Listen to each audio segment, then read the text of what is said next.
Kerana takut diceraikan oleh suami, seorang isteri sanggup merancang satu komplot bersama kekasih gelapnya bagi menghapuskan si suami. Adakah apa yang dirancang oleh wanita ini berjaya? Ikuti kisah ini.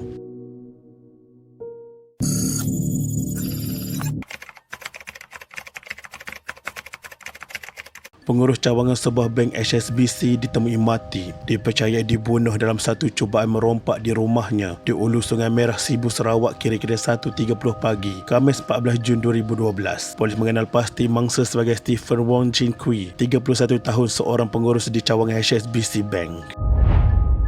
Isteri mangsa memberitahu ketika kejadian dia melihat suaminya bergelut dengan seseorang di dalam bilik tidur mereka. Apabila suaminya meminta dia menyalakan lampu, wanita itu berkata dia nampak suaminya terbaring berhampiran katil dengan kecederaan di seluruh badan yang dipercayai akibat objek tajam. Wong kemudian meminta isterinya menelefon bapa saudaranya untuk mendapatkan bantuan, dan sebaik tiba, bapa saudaranya itu segera menghubungi polis. Namun Wong telah pun meninggal dunia. Polis diketuai Pegawai Penyiasat Kanan ASP Yoh Chun tiba kira-kira pukul 2 pagi dan membawa mayat mangsa ke bilik mayat Hospital Sibu pada jam 5 pagi. Tiada sebarang tanda rumah itu dipecah masuk dan penyerang dipercayai masuk ke rumah menerusi pintu dapur. Mangsa yang tinggal di kawasan perumahan itu sejak 2 tahun lepas sudah berkahwin dan mempunyai seorang anak lelaki berumur 3 tahun. Pada 19 Jun 2012, Ketua Polis Daerah Sibu ASP Syafiq Ismail memaklumkan pembunuhan ini tidak mempunyai apa-apa kaitan dengan pecah rumah. Ini kerana pihak polis mendapati tiada bukti yang menunjukkan rumah mangsa dipecah masuk. Walaupun pihak polis masih belum menjumpai senjata yang digunakan untuk membunuh mangsa, pihak polis yakin yang mereka dapat menyelesaikan kes ini. Merujuk kepada patologis yang melakukan bedah siasat terhadap mayat mangsa yang telah diserang dengan pisau, mangsa dipercayai terbaring di atas lantai di sebelah katil di bilik tidur utama apabila dia diserang. Tetapi ia tidak berapa jelas sama ada Wong sudah tertidur sebelum kejadian. Wong didapati mempunyai kesan luka cuba mempertahankan diri di kedua-dua tangannya. Adalah dipercayai bahawa isteri dan anak mangsa yang berusia 3 tahun sedang tidur di atas katil di dalam bilik yang sama apabila tragedi itu berlaku.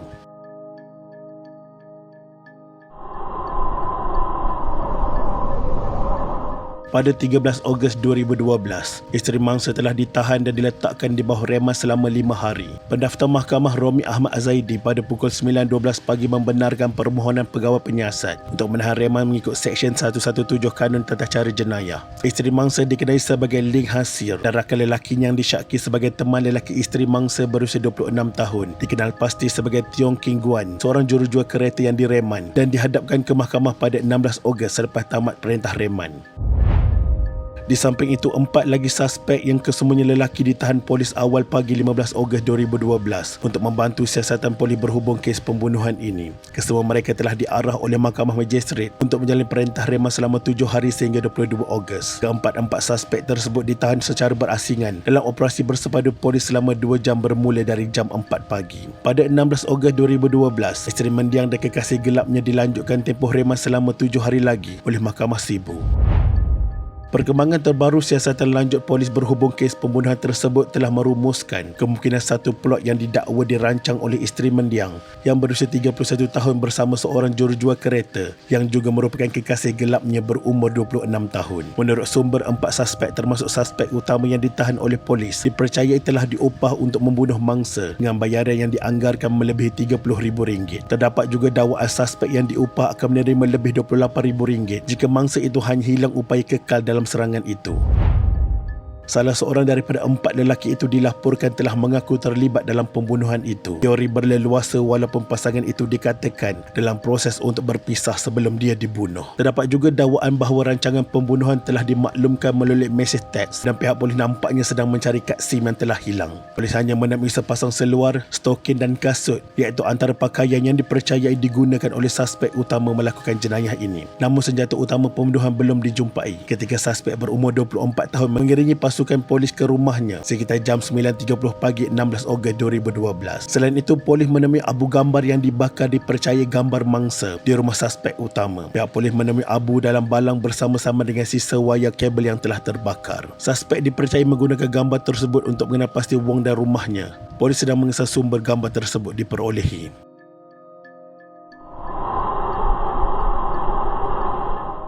Pada 22 Ogos 2012, isteri mangsa Ling Hansir bersama teman lelakinya Tiong King Guan serta suspek utama Ling Hong Ing 24 tahun dihadapkan ke mahkamah kira-kira jam 11 pagi. Ling Hong Ing menghadapi pertuduhan membunuh seorang pengurus bank yang dibaca mengikut Seksyen 302 Kanun Kesesaan, sementara Tiong dan Hansir didakwa bersubahat dan dituduh mengikut Seksyen 109 Kanun Kesesaan yang dibaca bersama Seksyen 302 dan Seksyen 34 Kanun yang sama.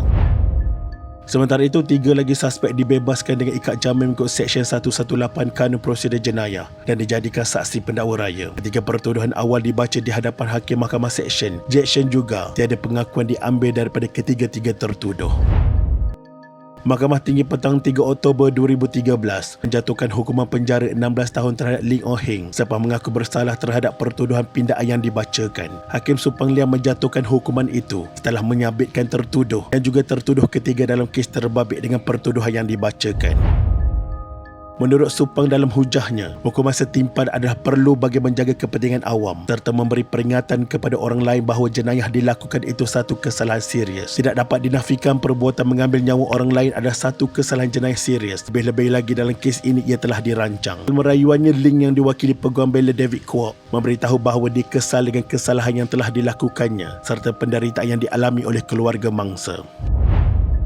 Pada 27 Oktober 2013, Seri Mendiang dijatuhi hukuman mati oleh Mahkamah Tinggi selepas didapati bersalah bersubhat membunuh suaminya 5 tahun lalu. Hakim Datuk Nur Cahaya Arsyad berkata, kes tersebut telah berjaya dibuktikan melampaui keraguan munasabah bahawa Ling aksi bersubhat dalam pembunuhan suaminya di rumah mereka. Pertuduh didapati bersalah mengikut Seksyen 302 Kanun Kesesaan, disabitkan pertuduhan dan dijatuhi hukuman mati. Ling dilihat menundukkan kepalanya ketika hukuman dibacakan dalam bahasa Mandarin oleh jurubahasa mahkamah. Kerana bank bahagian pemulihan kredit itu didakwa melakukan kesalahan tersebut dengan teman lelakinya. Nur Cahaya berkata antara alasan lain bagi sabitan itu ialah Ling dan Tiong dilihat lebih daripada kawan biasa seperti yang dibuktikan melalui penghantaran khidmat pesanan ringkas atau SMS dan panggilan yang kerap dilakukan antara mereka. Hakim berkata ini mengetepikan dakwaan tertuduh bahawa komunikasi antara mereka hanyalah sekadar hubungan antara pelanggan dan bank. Sekurang-kurangnya terdapat 20 SMS sehari. Tiada apa yang menunjukkan dia melakukan perkara yang sama kepada pelanggannya yang lain. Komunikasi yang kerap itu menunjukkan hubungan mereka bukan sekadar kawan. Nur Cahaya berkata tertuduh telah membantu dan bersubhat dalam pembunuhan itu dengan memberitahu menyalurkan maklumat mengenai pintu bilik tidur yang tidak berkunci kepada Tiong dan kemudian mengarahkan Ling melakukan pembunuhan itu melalui SMS. Sebelum ini, Ling dan Tiong dilepas tanpa dibebaskan mahkamah atas pertuduhan bersubhat membunuh. Bagaimanapun pihak pendakwaan mengemukakan rayuan pada 10 Februari 2015 di Mahkamah Rayuan dan pertuduhan terhadap mereka dikembalikan semula. Tiong bagaimanapun sehingga kini masih lagi tidak dapat dikesan. Sebagai itu, keluarga mangsa menawarkan ganjaran wang tunai RM50,000 kepada orang ramai yang berjaya menemuinya.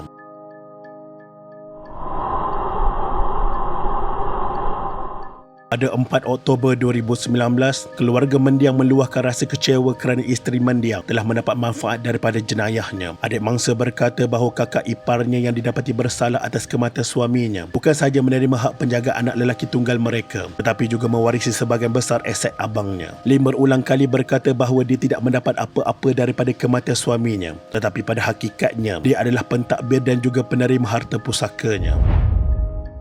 Selepas kematian Mendiang, perjanjian pengagihan aset telah ditandatangani pada 2 Julai 2019. Ia difailkan pada 5 Julai 2012. Surat takbir yang dikeluarkan pejabat daerah Sibu mengesahkan Ling adalah pentadbir dan juga waris kepada aset Mendiang. Pengagihan adalah mengikut akta pengagihan. Ling mendapat 25% daripada kekayaan. Ibu bapa Mendiang mendapat 25%, manakala baki 50% adalah milik anak lelakinya. Bagaimanapun jelas sekali isteri Mendiang mengawal sejumlah 75% kekayaannya sejak dia mendapat hak penjagaan anak lelakinya yang berusia 9 tahun.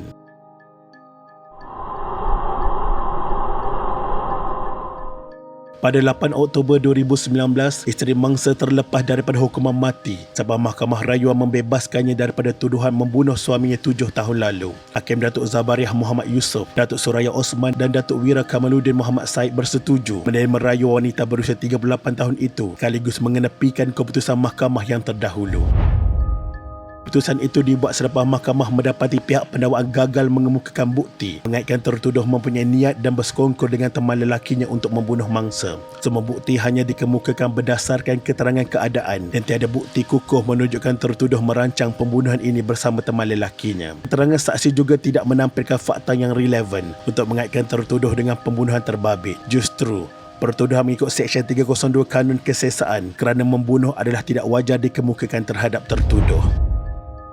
Maka begitulah kesudahan kes ini. Nampaknya kematian mangsa tiada pembelaan dan hanya seorang sahaja dikenakan hukuman penjara 16 tahun. Kadang-kadang harta yang banyak membuatkan keluarga menjadi musuh, kawan menjadi lawan. Dalam mengatur kehidupan, berhati-hatilah dalam menempuhi manusia yang bermuka-muka. Sederhana itu lebih baik. Sekian, terima kasih.